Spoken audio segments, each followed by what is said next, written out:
by Ahmed Haikal. Shaiman and Ram were good friends. One day, they were passing throughout a forest. So, kinsay na friend dati? Ako, teacher. Ikaw, RJ. Nakay friend? Nakay friend? Kinsa man. Kinsa man? Angel. Angel. So, on their way, they saw a bear coming towards them. So, sa ilang nakitaan?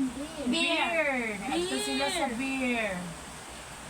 So, Shaiman ran and climbed up a nearby tree. So, sa Isaka. gibuhat. Saka. Sakahon. Isaka. Ikaw, Isa RJ, sa kabalo kahoy ka ang mo Simon, ka? teacher. Ikaw, Angel, kabalo ka mo ka? Kabalo, teacher. Mga pakuntawa, teacher. So, Ram did not know the skills of climbing a tree, but he showed the presence of mind. So, he had heard that wild animals do not hurt dead bodies. So, unsa kay gibuhat ni Ram kay di siya kabalo mo katkat. Teacher, gahigda siya, teacher, no? Gahigda siya, teacher, no? Unsay nasa picture? Nagigda siya, teacher, kay ang kuan daw, teacher, ka na kay dili daw manghilabot ang beer kung na matay daw ang lawas. So he lay down still on the ground.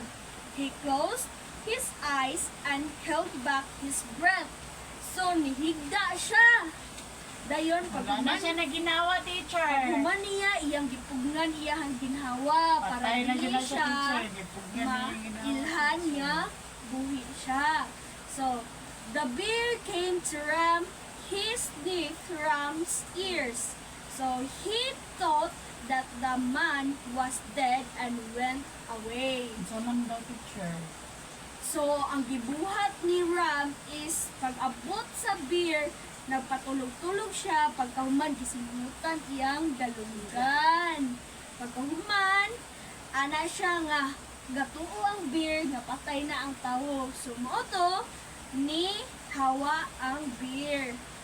Then, when the bear out of the sight, Shaiman down to the tree. He went to Ram and asked, "What did the bear tell you into your ears?" So nangutana na si Shaiman.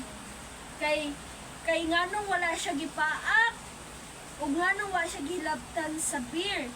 Then Ram said, "The bear told me to keep away from the selfish friend like you."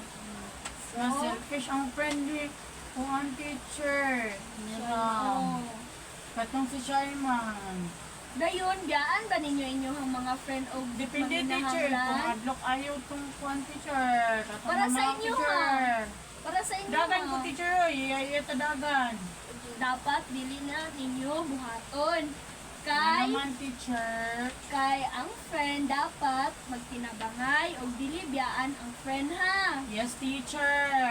So, ang moral lesson nato karon is hard times will reveal true friends. Okay, teacher. Mahibalaan ninyo ang inyong tinuod nga friend if naana ka sa trouble.